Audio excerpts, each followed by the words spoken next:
Main ये शरीर में घुसता है, ये नहीं जाता है। इसलिए देखिएगा ना, बंदूक चलाते किसी को, बंदूक जो हम लोग चलाते हैं इसे, उसमें बंदूक का पावर या काम नहीं आता है। एक गोली चलाने के बाद जो देसी कट्टा होता है, अब ये काम नहीं आएगा। पिस्टल में ये सिस्टम अलग हो जाता है। हर गोली के बाद बंदूक दोबारा ऑटोमेटिक क्या हो जाती है, लोड हो जाती है। सब बंदूक हुआ 2.5-3 लाख का आएगा। गोली को अगर खराब करना है ना, तो गोली को उबाल दीजिए या फिर गोलियों की हल्की सी साइज बढ़ा दीजिएगा ना। इंडियन आर्मी को या फिर जो भारत की खुफिया एजेंसी है, इन्हें ये करना चाहिए। इससे क्या होगा ना कि जैसे नक्सली सब गन मेटल की खासियत क्या होनी चाहिए, ये बहुत ज्यादा प्रेशर और बहुत ज्यादा हीट झेल लेना चाहिए। क्योंकि गन का जो बैरल होता है ना, एक बार गोली चलाते हैं लोग तो बहुत ज्यादा एक्सट्रीम टेम्परेचर झेल लेता है। समझ में आ गया कि नहीं आ गया? गन मेटल मतलब चलो आप एक मैगजीन खाली करेंगे तो आपका पिस्टल गर्म होकर गल जाएगा। समझ में आ रहा है कि नहीं आ रहा है? वो बहुत ज्यादा गर्मी को क्या कर लेना चाहिए, बर्दाश्त करना चाहिए। क्योंकि बंदूक की जो गोली, बंदूक जो हम लोग चलाते हैं इसे, तो बंदूक की जो गोली आगे बढ़ती है, उसमें बंदूक का पावर या काम नहीं आता है। वो गोली अपने दम पे आगे बढ़ती है। क्योंकि बंदूक का जो सेल होता है, कारतूस, यहाँ पर इसके पीछे प्राइमर लगा होता है और ये कार्टेज हो गया, ये कार्टेज। इस कार्टेज के अंदर भरा होता है आपका बारूद, गन पाउडर। इसके अंदर क्या भरा है? बारूद, गन पाउडर भरा हुआ है।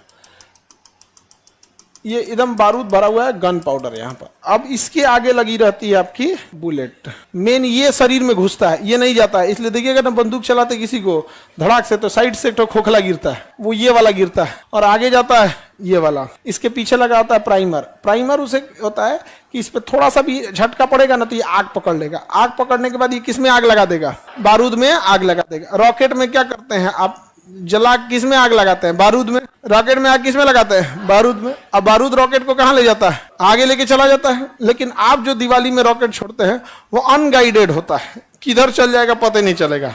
आदमी बोतल में भर के मारता है, कब कब बोतलों गिर जाता है। बोतल में भर के मारेगा आदमी, क्या गिर जाएगा? बोतल गिर जाता है। तो ये हो गया बंदूक की गोली। मेन यही होती है बंदूक की गोली। बंदूक कोने काम में आता है तो इस गोली को रखने के काम में आता है। जैसे कट्टा, देसी कट्टा देखेंगे जिसपे बिहार में पूरी गुंडई जिसपे टिकल है, पूरे बिहार का जो बहसबाजी टिकल है, किस चीज पे टिकल है? कट्टा। कट्टा में कौन चीज रहता है? स्टेयरिंग, ट्रक के स्टीयरिंग का एक पाइप रहता है। स्टीयरिंग का क्या हो गया? एक पाइप हो गया। यहाँ लगा देगा, यहाँ पे कट्टा में, और यहाँ एक तो हैंडल बना देगा और यहाँ पे एक तो हैमर लगा देगा, हैमर। ये यहाँ पे एक तो कॉकिंग सिस्टम डाल देगा, हैमर को स्प्रिंग से इसे जोड़ देगा, हो गया कट्टा। देसी कट्टा बन गया। इसी पे पूरा बिहार में गुंडई होता है। बिहार में गुंडई नहीं है, बिहार में निचतई है। समझा गया? यहाँ बड़े लेवल के आपको नहीं मिलेंगे से। यहाँ पे यहाँ बड़े लेवल का नहीं। किसको मारेगा उसको पक्का पता होना चाहिए, कुछ नहीं कर पाएगा। किसी गरीब ठेला वाला, रिक्शा वाला, ये सबको मार के धुआं धुआं कर देंगे, हाई कर